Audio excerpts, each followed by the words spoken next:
Welcome to the BII's brand new podcast, Not Just a Pub.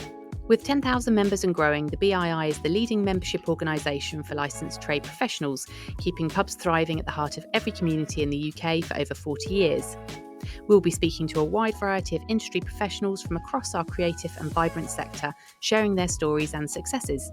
You can find more information and listen to all episodes on the BII website now, www.bii.org.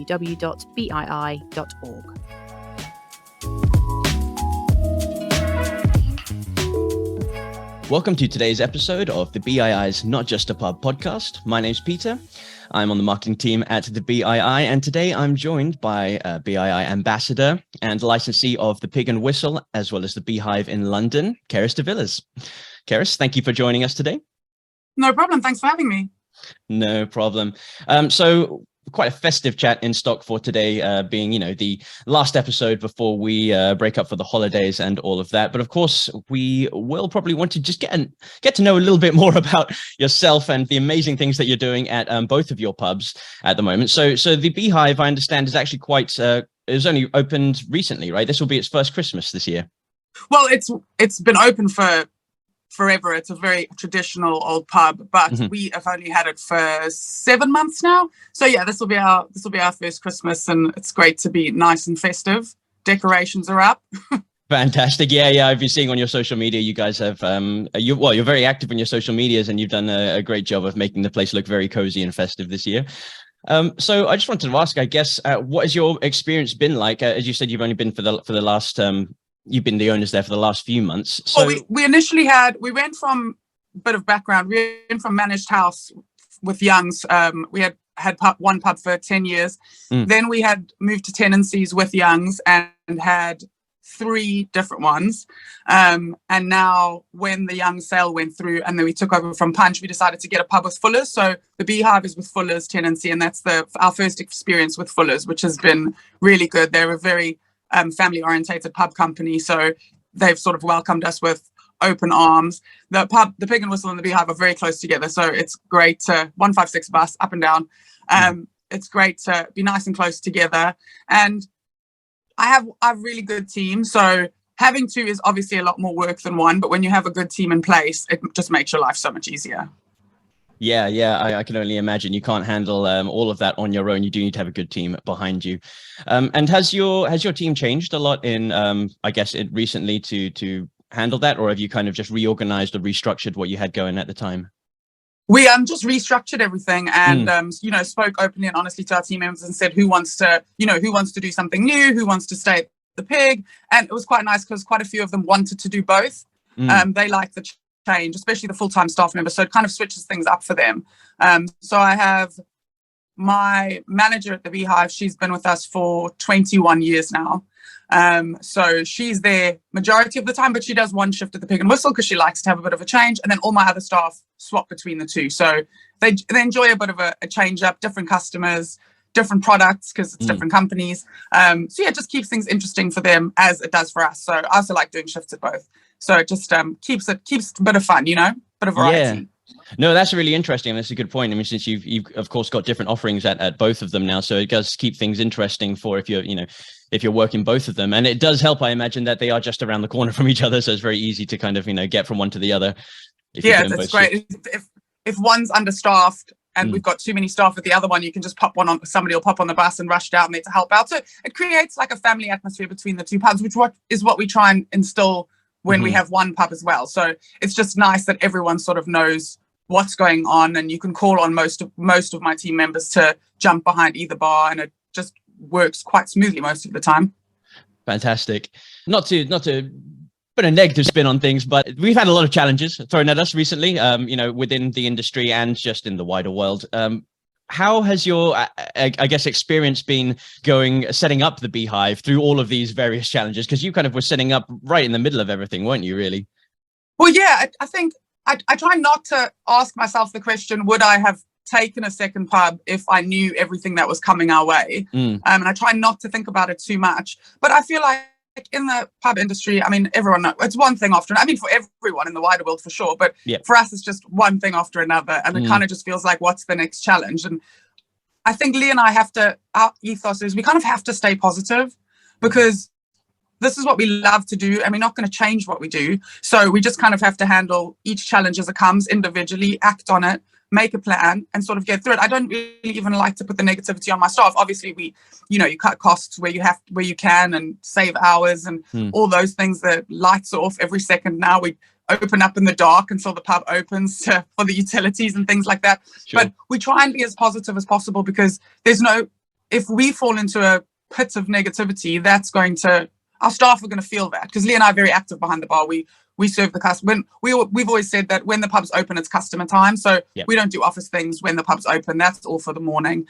And our mood and our attitude definitely affects the way the shift runs, the way the staff feel. So we can't go in there all doom and gloom. We have to suck it up, put our best foot forward. And it's the same with the customers. You want them to have the best experience. And if they think we're struggling and it's all doom and gloom, they're not going to want to come in and be miserable. They have their own problems in life. We have to help them with their problems, if you know what I mean.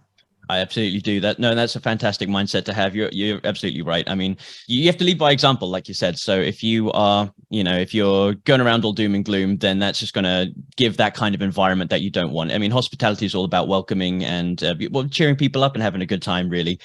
So that's definitely the kind of environment that you want to have at your place. So yeah.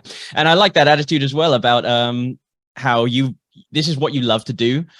This is the industry that you're in and that you are committed to. And so there's always going to be challenges. So instead of kind of viewing each thing as like, oh no, it's, doom and gloom, it's a disaster. It's just, okay, like you said, what's next? How can we tackle this next challenge? How can we get through this together? And I just really like that attitude. You're in it for the long haul. Indeed. My husband's family has had restaurants his whole life. And in South Africa, where we come from, you start working when you're 14, you go waitress in restaurants. That's just what you do. And it's all I've ever done, and it's all I've ever wanted to do. So we've had a great experience. We've worked for lots of different companies, and now we're working with, with the companies that we have, and we're doing our best with what we have and what we're doing, and just trying to make sure that the customers get the best experience, and training our staff and helping them. We get very excited about people who want to stay in the industry as well, because I think it's sometimes not viewed as a proper job. So we're all for training up. I hate hiring assistant managers or managers fresh. I like to train the ones we have and empower the people that we have. And that's why we have quite a good longevity with staff, because we want them to progress. My head chef was my KP to start with. And now he's the best chef I've ever had. I couldn't live without him. Like I said, my manager at the BII, she's been with us for 21 years. She started as a part-timer. So I think it's all about the people. The pub is our family, whether it's customers, staff. The pub downstairs is our living room. That's just how we've always been trained. We were trained by very old school managers. And the pub is kind of your life. Be that a good thing or a bad thing. Well, you take the ups with the downs, right? 100%. I think that's a great tagline for hospitality. It's all about the people, because it really is, isn't it? On both sides. Yeah, 100%. And I guess that your method of training people and retaining staff, that really feeds into what you were saying about how you really want your pubs to be like a family, right? Where everyone, each other, you trust each other, you can cover each other's shifts if need be. And you wouldn't get that if you had people in and out the door all of the time necessarily. So having people that you trust on your team for over 20 years. And is that the longest staff member that you have on team? So Brahman's been with us 21 years. And she's moved sort of from pub to pub with us, obviously, and chopped and changed where she wanted to be or where we wanted her to be. And she's invaluable. That's fantastic. Yeah. Okay. Well, I'm happy to hear that you have a fantastic team behind you, because as we know, that kind of makes or breaks it, really. Yeah. Cool. So talking a little bit more festive, like I said, this is going to be a bit of a festive episode. Have you got anything? I'd hope you have something planned for the Christmas holidays. That is just around the corner. So could you tell us a bit more about what you got in stock for both of your pubs for this Christmas? So this year kind of felt a little bit different because of the Football World Cup being over the festive season. So I kind of felt like I'm not glad England's out by any means. I wanted them to go all the way, but it kind of felt like Christmas only started on Sunday, because until sort of that was the biggest focus. So now we can start doing our, we've got a few good Christmas bookings coming up, and we always do our decorations. We put up the red Santa hats throughout the pub. I think at the Beehive we have 250 up, and I think at the Pig and Whistle we have something like 400 up. Wow. And so that covers the pub, and then we sell them for charity. So it's £1 a hat, and we donate the hats, and then all of the money goes to charity. So A, it's raising money for the community. B, the pub looks great. And C, all your Christmas decorations are taken down by the 25th, which is great. So yeah, it just makes it a little bit of fun. And it's great to see people wearing the hats, coming and having a drink, not necessarily doing anything Christmassy, but by the end of the night, they don't have a choice. They're all wearing hats. My staff can be quite persuasive, and we've raised 50 quid for charity. So that's our sort of drive. That's our drive for Christmas. That's our Christmas charity. And this is obviously the first time that the Beehive has done it. We've done it in all our pubs since we started. And it's nice. The regulars at the Beehive really like it, because it kind of just looks like sort of Santa exploded in the pub. So it just creates a really nice Christmassy atmosphere, and sort of sets you up nicely for the remainder of the month. I love that. It's a really creative idea to get the place looking cheery. And I'm sure, when people buy the hats, I'm sure a few of them put them on, and then you've got Santas, roaming around the pub. Great. Yeah, It must make for some great photo opportunities. How long have you done that for? We started at the Nightingale when we had managed house. I think we did it the last year that we were there. So we've always done it in our tenancy. So 11 years, 12 years, we've just always done it, always raised the money for it. And it's just always, and it's also really nice for Christmas bookings when you're doing your sit down. So obviously everyone gives a Christmas cracker, but we put a hat on the table and we add that in for them as well. So they straight away, they sit down, put their napkin on their lap, pull their cracker, and then they've got their hat on their head. So it just, also if one table's having a great time and causing a great atmosphere, everyone kind of tends to want to also be part of it in a way. That's it. The laughter is contagious. Yeah, it really is. Yeah. Oh, that's awesome. I love that. And so that's Christmas going on. I also noticed that you guys are open up until 1 a.m. on New Year's Eve. Now, did you have anything specific planned for that time, or is that just letting people? I think we sort of go all out at Christmas, and then New Year, we kind of like people to just have a pub to go to. We don't charge cover charge. We stopped doing food early evening. So it's just a place for people to come and have a normal evening, but with, bit more lively music, nice celebrate. We put the tellies on at 1 o'clock for the ball drop. Some people get up and dance, and just some people don't want to go and pay 60 quid a head for something, or £10 to get in. Money's tight at the minute, and we just want to give our customers, especially our regulars, somewhere to go, have a great time, but it doesn't necessarily have to be expensive. I love that, because New Year's time is typically a time where everything, prices tend to double for entry fees and everything. And I totally understand that. A lot of the time you don't want to have to travel such a long way, queue up for a long time, and pay a lot of money for, just for a night. If you can go down to your local and have a good night on a budget at the moment, then that's really powerful. So, okay, awesome. And is that actually the same reason why I also noticed on Christmas Day itself, you're open for a couple hours just around lunchtime? So we've never done, I think when we took our first tenancy, the Old Sergeant, for the first year we did food, and it was awful. Oh dear. We made loads of money, absolutely great. The customers had a good time, but it was one of the most stressful days I've ever had. Right. And it was horrible. My team had it's just so stressful and so much to do. And we swore that day, no matter how much money we could make, we would not do that. And we do Christmas Day. So we work Christmas Day, Lee and I in the one pub, and then Bronwyn, who's been with us for a long time because she's part of the team, she does it at the other pub. And it's just 12 till 2 for drinks. And usually the husbands come down and have drinks, and then they get the phone call at 2 o'clock and they go home. Some of our regulars don't have anywhere to go, so we let them stay longer because we have a couple of drinks afterwards. But I feel like Christmas is, I know it's hospitality, but Christmas is that one day of the year where I like to say to my team, okay, I don't need any of you. Don't come in, have it with your families. And it's just always been kind of important to us to sort of keep that. And I love working Christmas, and so does Bronwyn, and so does Lee. It's just a really fun shift, and you can just, have your glass of Prosecco while you're working. And we tend to dress up and be a little bit silly about it. It brings out sort of the child in you, I guess. But yeah, it's about providing something for the customers. Also, if we did food, especially at the Pig, my regulars would have nowhere to sit. We're fully booked on Christmas Day from 12 o'clock. Good. Because everyone wants to come in and just have drinks. Pub is packed. It's just children and dogs and, family everywhere. And it's such a great atmosphere. And I definitely wouldn't change that. That's really lovely. I mean, especially if, if people haven't got people around them on the day, at least they can pop into the pub and have that kind of environment, being surrounded by people and smiling faces and exactly. people wearing silly outfits. Yeah, everyone chats to everyone, and it's not necessarily about, if you were sitting having a Christmas dinner with your family, you're not going to chat to the girl that's by herself at the bar. Yeah. So having that, I think last year was quite sad. A girl had come in who it turned out she had just moved in locally, but her boyfriend couldn't come over in time from Ireland. His flight was stopped or something like that. Right. So she was all alone on Christmas, and she was so sad. And one of my regulars won our Christmas hamper, and he ended up giving her a couple of bits. And they sat and they had drinks together, and it was just so lovely. And you just think that, you know, that made somebody's day. Yeah. And that's what pubs do. I think that's what hospitality, that's what pubs are about, if anything. That's really sweet. That's a nice story. And I'm sure it's not an isolated kind of story. I'm sure there's lots of that happening, 100%. you know, all across the country, really. Awesome.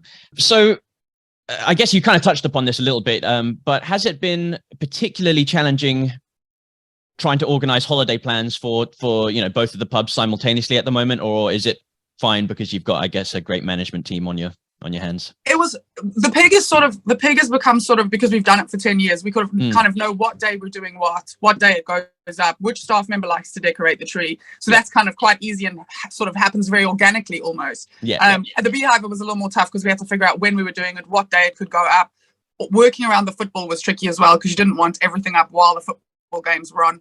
But yeah, it worked. Everyone wanted to be involved, so that made it much easier. Yeah. And I'm a bit of a control freak, so I like to be there as well for the fun stuff. So it's nice to kind of all do it together. Yeah. I mean, that's understandable. Why would you not? And actually, are you going to keep the football showing now that England's out, or over the? It's a really nice atmosphere when other teams are playing, because there's a lot of people here who are actually just interested in football, not specifically to England, but then there are a lot of people around us supporting the other teams from different countries. So last week, when the Tuesday game was on for England, we're as fully booked now for tonight as we were for that game. Fantastic. Yeah. So we definitely will keep it on. We put the volume on. It's very, very nice, sort of chilled atmosphere, but people are definitely still asking about it. So it's nice that the business will continue regardless of the result. Yeah, fantastic. Do you think you've got any new faces or new customers that come in because of the football at all? Do you think it's brought any new popularity, or is it just? It's hard to tell this time of year, because I think other pub people will understand this. You get your Christmas pub goers.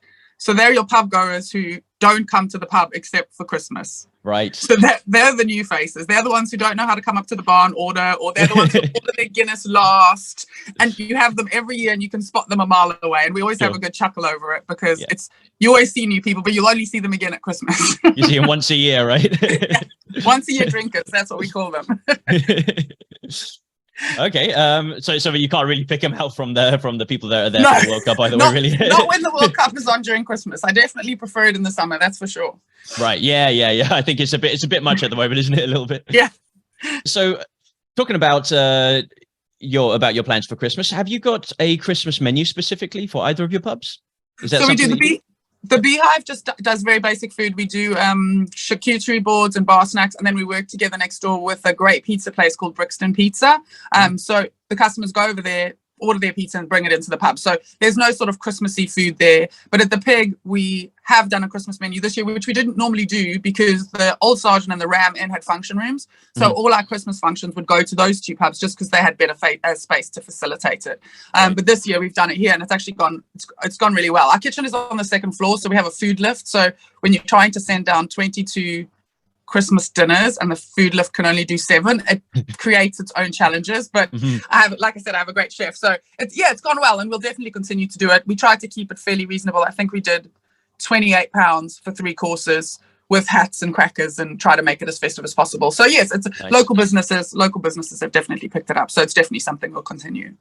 Fantastic. And that's just so interesting how you mentioned like the food lift itself. There's so many challenges that you don't even consider from the outside, like it's crazy. I would never have thought of that. But it's also, so you do a little package for what, 28 quid, and you get the whole bundle. I think that's really nice as well. I think that is quite important, isn't it? That you kind of do these kind of, I guess, bundles or packages when it comes to the menus, because that's what people want. You don't have to be kind of picking through all the little individual bits. Everyone wants the whole experience, including the hats.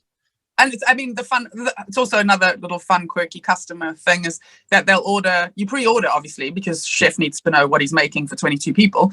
And then on the day, no one will remember what they've ordered. Yeah, that's another So you challenge. want roast beef. So it's also something that we have a giggle about is that, the front of house team, which is quite fun. But yeah, no one will ever remember. So it just makes it more interesting, really. Keeps us on our toes. Well, I was going to say, as a customer, I'm usually the one who's on the other side of things, forgetting what you've ordered. yeah, that's it. And is there anything? Would you say there is anything? Might be putting you on the spot a little bit here, but that is essential for pubs to do over the Christmas period. Just pubs in general. I think that's a tricky one. I think for us, things that are essential is that we always do something for charity. Yeah. The most tricky part is managing your rotas because all your staff also want to experience their Christmas. So I think for us, it's also essential to make sure that you're balancing that, because if you're putting people on the rota that don't essentially want to be there, they're either not going to turn up or they're not going to do their best sort of job. So I would almost rather be short-staffed than be with staff who don't actually want to be there. So for me, an essential thing is pre-planning of the rotas. That would probably be my most Christmassy essential. I start doing those rotas in December. We sit down, have conversations. Who can work the daytime on the 24th? Who can do this day? Who can do that day? Just so that I know exactly what I've got, and then I have to have a barter system. I'll do Christmas Day and Boxing Day. You guys can all be off, but then you have to do these 2 days so that Lee and I can have a day off. So, and that's always kind of worked for us. And staff also feel heard then, and they know that they can make their plans way ahead of time, because the rota will usually come out on Friday for the following Saturday, but I wouldn't be able to put out my rota on Friday, and that's the first time the staff know that that's when, if they're not working Christmas Eve. Yeah. So definitely my essential thing for pubs is pre-planning for sure. That's fantastic advice. And you're absolutely right. If you put someone on for a Christmas shift and they don't want to be there, it's not going to be the environment you want for Christmas Day anyway. Nothing worse. You want people who want to be there, want to have a good time. Yeah. We're in the industry where we're supposed to be having a good time. Yeah. Ask the customers, and you have to facilitate that. So that's always been kind of important. Yeah, and as a customer, I can say that it makes a night and day difference. Having someone smiling that wants to be there and serving you versus someone who doesn't even want to make eye contact with you and just you can tell. As a customer, you can tell so easily, quickly. And it's the difference between me staying for another few pints or that and leaving. Yeah. Okay, and last Christmassy or festive, I guess, question for the day. How early do you think it is? And this might be a bit of a contentious question, but how early do you think it is? How early do you think is too early to start playing Christmas songs? So, if you asked Lee, my husband, he would say 25th of December is about the right time. I like to start sneaking them in. We have a wine club, so a once a month wine club. So Christmas Wine Club kicks off our Christmas. So our wine club was the 7th of December. So therefore, for me, that's the night I have to play Christmas music. So I drive the regulars crazy on the 7th, and then I'll kind of dial it down a little bit and just pop in one every couple of hours. I like that. So you still get the Christmassy vibe. We don't like the Christmas playlist because some of them they're very depressing. So we like to just do a little bit of DJing on our Kindle, and then we can go from there. But yeah. It's never too early. Never too early. That's it. We can see you got both sides of the coin there.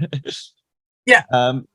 Awesome. So you guys at both of your pubs, I think just yourselves in general, do a lot for the local community as far as what I've seen. So as we well know, pubs and hospitality is a lot more than food and drink. It's about the communities that they are centered in. Could you just tell us a little bit more about some of the things you do? I mean, I read on your website that you are supporting local art dealers. You've got local sports teams that you sponsor. Could you when we few of the things that we do, when we took over the Beehive, we had to redecorate because it wasn't in the best condition. And we wanted to sort of put our own spin on it. So one of our regulars he's an art dealer, and he used to do the art for the old sergeant. He came to the Beehive and he's done a few bits for us. And it's great because when they sell, he changes them. So it kind of changes the whole look of the pub, which is great for both of us. Awesome. So it gives it a nice little fresh vibe. Sports teams is something we've always done, but we find that it's honestly, with the climate that we're facing, and it's It's a lot of money to sponsor. Some of them, the amounts vary completely. And I think between the two pubs now, 1, 2, 3, 4, 5. I think we sponsor 7 different teams: ladies rugby, ladies netball. We sponsor a whole touch rugby league, men's rugby, another men's rugby, and a men's football team. So we're kind of covering all bases. Yeah, but it's really, we decided that it was worth the investment because it really brings the people to the pubs. So a day where you were going to have a dead day, if one of your sports teams come in, I mean, they're coming in on Friday nights just randomly because one of the boys are leaving, and that's 40 people. So that's a whole garden book for them. Gotcha. And it's so fun for us to be involved. We go to their tournaments. One of our bigger teams called the Wild Dogs, they've been invited to the Melrose Sevens up in Melrose, which is a massive deal for a social club like ours. And it's just so exciting because we're going up to go support them and see them. And it just makes for such a great atmosphere in the pub. And when they're in, we wanted the pub to feel like they're home. And they'll come and support events that we do, and we'll support things that they do. And that's been a great thing for the community. I mean, it's grassroots sports is where it all starts. And you have to, if you want to be part of it, you have to get involved. So it's all about, I guess, supporting each other with all of these as well. You've got, you're helping out the art dealer by obviously purchasing their things, but you in return get a fresh new look for your place. I think that's quite interesting. How you say you kind of he changes it each time, so it's not like the same kind of thing. You are getting and it doesn't get stale. So it's kind of fun. And I mean, the sports teams are imperative to our business because they really do. And I mean, nobody wants to go into an empty pub. So if you're having a quiet night and the sports teams are coming, and other people are going to come in because the pub's got a vibe and a buzz, and people want to come in to something that looks fun. Why wouldn't you? No, that's it. And they've always got, some good energy about them, especially if they just want a game or something and they're coming in because of that. Yeah. You've always got great energy that you want to be around. Yeah, absolutely. Yeah. Okay, that's really interesting. And you've got I noticed that you have a dog menu. Yes, we do at both the pubs. Yeah. Yeah. And that also contributes to the Heart Dog Rescue. Is that right? Yes, it does. Yeah. So I think it's every 10p for everything that we sell. We have random things on there from doggy donuts to doggy ice cream to dog pops to dog wine, dog beer. And then we have a few sort of nice, decent snacks for the dogs to buy. And then we bake, that my chef bakes coconut and peanut butter cookies, and those are complimentary for the dogs when they come in. So dogs sometimes get a better welcome than people, but I was going to say, are the cookies only for the dogs? Because that sounds pretty good to me. I've tried them, but let's stick for the dogs. Fair enough. Okay, so very, very dog friendly place, which is fantastic to hear. As a avid dog lover myself, we have dogs that'll come behind the bar, look at the dog jar. They know exactly where the biscuits are, and they will not go sit down until you give them their biscuit. And it all becomes part of the atmosphere, and people love it, so they feel like their dogs are catered for, and we try and always take care of them. No, but that's nice because I mean, people do love their dogs, and if they want to bring them in, oftentimes they want to have them treated like part of the family as well. Yes. So I guess a lot of your regulars are also four-legged furry creatures. Yes, they are. And a lot of them have their own Instagram account, which is also frightening, but these are the times we live in, I guess. Well, yeah, no, absolutely, that's it. And that's great that you are, like you said, donating 10p from every sale to the dog charity as well. So I really like how it's kind of how it's tied together. So you got sales from the dog menu, go to the dog charity. It's just, it's nice. It makes sense.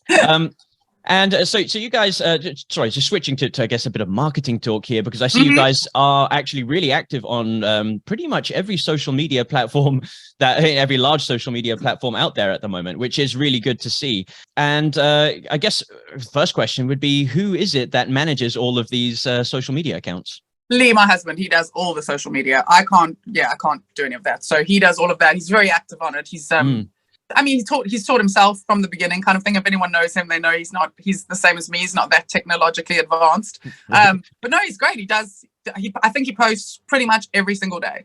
Yeah. Well, I was going to say, look, social media, like I usually say, is like a full-time job in itself if you want to stay on top of it. There's so many platforms. And like you said, if you're posting every single day to keep that engagement going, it is quite time consuming. So it's actually hats off to him for managing all of that. I think it helps if you enjoy it. He really enjoys it. So it's something that he doesn't look at as a chore each day. It's more sort of thinking of what he can do that's a little bit different, or what he can do that's fun. And usually gets it right. His spelling is terrible, so we sometimes have errors, but we correct it quickly. But no, he's very good at it. Yeah, well, I've seen actually quite a few kind of creative posts going on there as well. So it does look like he's kind of enjoying having a play on there. And I actually, I think it was the Beehive I noticed have recently, I saw on your Facebook, I noticed you posted a TikTok account with them. So yes, I haven't seen many. He's just dabbling in TikTok at the moment. Right. So I think that's a new one for him. He calls it the TikTok. So we're still feeling that one out. I was just going to ask, is that you just experimenting there, and how's the experience been? Because it is it's not often that you see many pubs on TikTok, and I think it's quite interesting to try. I think one of our nieces, so she's very active on it, so she's been kind of teaching him how to do it, and he's just sort of trying it and seeing the reaction. So yeah, I'm not sure if it'll be a permanent one, but we'll see. Well, you never know. It's worth a try. I mean, you guys were getting a good few hundred views on there as well. So yeah, you never know. Might be worth it. Exactly. Okay. So that was kind of rounding off most of what I had to talk about today, but I did want to ask you guys, as we are kind of rounding off 2022, have you guys got any exciting plans for 2023 for this upcoming year? I think we've got a lot of fun things to look forward to. We've got the Rugby World Cup, which we are rugby people, so we cannot wait for that. I think every pub person knows that we have to get through January 1st, which is going to be a tough one for all of us. So that's why we're all hoping we have an amazing Christmas. We have our first thing that we've got planned. We're calling it Sip and Sup. For January, so it will be £35 for a main course, at 2 main courses and a bottle of wine, so we can get our customers back in January, because times for them are just as tough as us. So yeah, that's kind of the first sort of plan, and then we've got Six Nations to look forward to. So there's lots of good things coming. I think we all just have to suck it up, get through January, try and do something where we can give our customers a good little deal, and yeah, it should be a good year. I'm positive. I agree with you. It's going to be a great year. And that's a great tip. Putting little kind of bundles together to help people along in January, I think is quite a good tip that people should be doing, I guess. Keris, it's been fantastic talking to you today. Thank you so much. If I don't speak to you, have a great Christmas. Same to you. Have a wonderful holiday, and good luck with all of the festivities this year. Thank you for listening to the BII's Not Just a Pub podcast. We are delighted to bring you stories from inspirational people at the heart of our industry, sharing best practice and showcasing the incredible work they do. You can find out more at BII.org, but follow us on Twitter, Facebook, Instagram, and LinkedIn to be the first to tune in to our newest episodes.